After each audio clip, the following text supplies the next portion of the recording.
previous groupings is deliberately arranged in chronological sequence, or the best possible approximation thereof.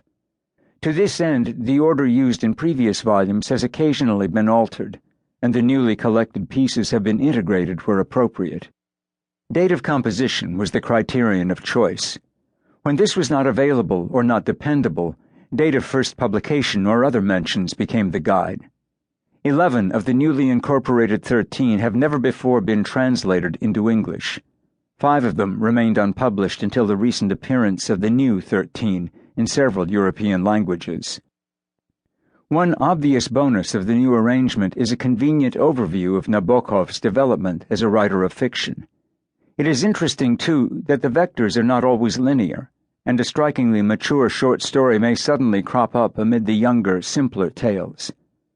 While illuminating the evolution of the creative process and affording exciting insights into the themes and methods to be used later, particularly in the novels, Vladimir Nabokov's stories are nevertheless among his most immediately accessible work. Even when linked in some way to the larger fictions, they are self-contained. Even when they can be read on more than one level, they require few literary prerequisites.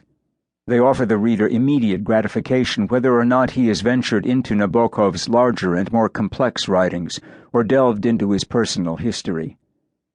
My translations of the new 13 are my responsibility alone.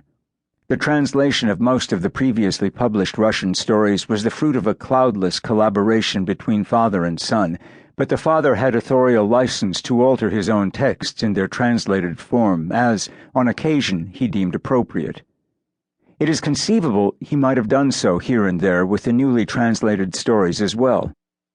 It goes without saying that, as lone translator, the only liberty I have taken was the correction of the obvious slip or typo and of editorial blunders from the past. The worst of those was the omission of the entire wonderful final page of The Assistant Producer in all English-language editions, it seems, subsequent to the first. Incidentally, in the song that twice meanders through the story, the Don Cossack, who heaves his bride into the Volga, Istienka Razin. I confess that, during the long gestation of this collection, I have taken advantage of queries and comments from hawk-eyed translators and editors of recent and concurrent translations into other tongues, and of fine-toothed inspections by those who are publishing a few of the stories individually in English. No matter how intense and pedantic the checking, a flounder or several will slip through the net. Nevertheless, future editors and translators should be aware that the present volume reflects what, at the time of its publication, are the most accurate versions of the English texts, and especially with regard to the 13 newly collected pieces of the underlying Russian originals, which were at times very hard to decipher, contained possible or probable authors or copyist slips, necessitating sometimes difficult decisions, and on occasion had one or more variants. To be fair, I would like to acknowledge with gratitude spontaneously submitted draft translations of 2 stories. One came from Charles Nichol, the other from Jean Barabtarlo.